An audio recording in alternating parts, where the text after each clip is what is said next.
So today I'm going to be showing you how I make my own 3D gel, and this is what I have on my nails right now. It's called Dusty Cactus from Cocoist. So I got this plain little palette off of Amazon, and it has 12 walls on the inside. The walls are removable, and the reason I got this palette is that whatever 3D gel I make, I can store and keep instead of throwing it away after I'm done. And then I also put a sticker on the top of this palette so that I know what is the top and the bottom so that it doesn't spill everywhere. You're also going to want a no-wipe top coat. I have this crazy top coat. You can either use the one in the jar or the one in the bottle. You're also going to want some Embo powder. This is from the brand Show Me, and I bought it from Sweetie Nail Supply. It's a Korean brand, and basically it's this powder. It looks kind of like cornstarch. I'm curious what the actual ingredients are, if anyone can read Korean and let me know what was on the packaging, but it looks kind of like cornstarch. It's this white powder, and you're going to go ahead and use this to basically thicken up your gel and to make it look like the 3D gel that everyone knows, loves, and uses. While this powder does create the 3D gel, I still recommend using a thick non-wipe top coat because it's just going to help the 3D gel look more 3D. So to start off, you're going to want to take some of your non-wipe top coat, recommended a thick top coat if you have one, and you're going to go ahead and put that in one of the wells in your little palette that you're using. So this is where we're at after I've added the top coat. You don't want to fill it all the way to the top. You want to leave some space that doesn't flow over. So next I'm going to be adding the Embo powder. This is my first time using Embo powder, so I wasn't sure how much I should use.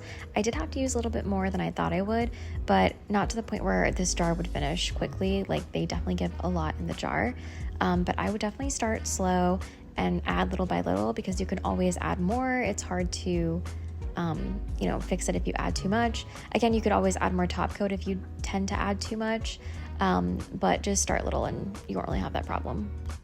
Next, I took this orange wood stick and I mixed in the powder with the gel, and I don't know if you can tell on camera, but it definitely thickens the gel.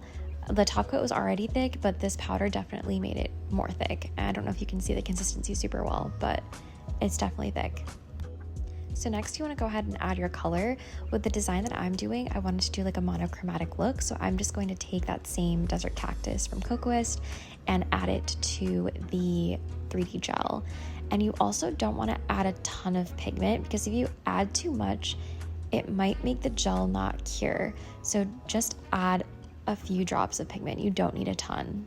So I'm taking that orange wood stick and I'm going to go ahead and mix the color. You really want to make sure you mix thoroughly so that when you do go in to do your nail art, there's not patches that are, more opaque or less opaque. So you want to take your time really mixing in that color. So here I'm trying to just see that I color matched it correctly, and it looks pretty similar to me. So I'm going to show you an example of a type of design that you could use this 3D gel for. So first off, I matted the base of my nails, and the reason that we used a no-wipe top coat or just a top coat in general is because now you don't need to add top coat over the 3D design.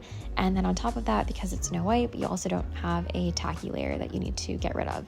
So that's why we can go ahead and mattify the base. Or you can do this on a shiny base too, but I just prefer matte for this look that I'm going for. And as you can see, as I am going in to do my design, that the gel has a raised appearance. So the Embo powder really does work. It gives a really pretty 3D texture.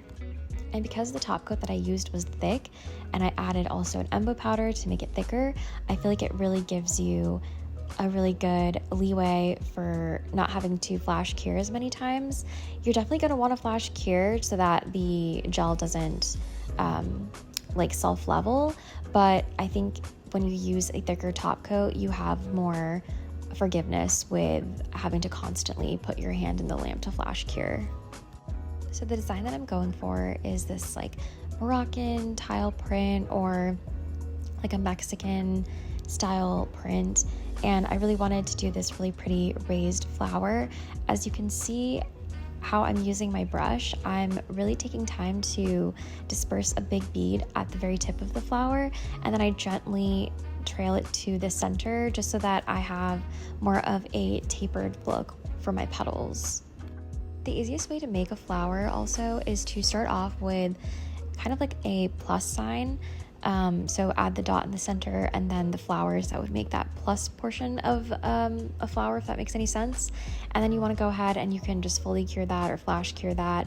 And then you want to go ahead and do the diagonal petals.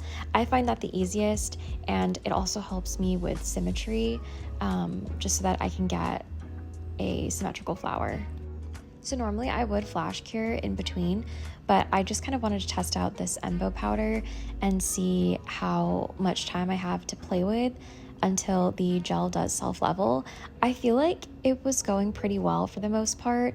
I probably would have flash cured here at this point. I don't know if you can tell, but the right petal did kind of connect with the center dot. That could have been my error. I might have like moved my gel too close to the center, or maybe it self-leveled. I can't remember, but I didn't want to flash cure. I just wanted to see how long I could take to do a design without the design getting sloppy, and I think it did a really good job because I was able to pretty much finish the flower and most of the design was still raised. But again, I would probably just do 4 petals at a time and then cure and then do the other 4, just so that you can make sure your design stays raised.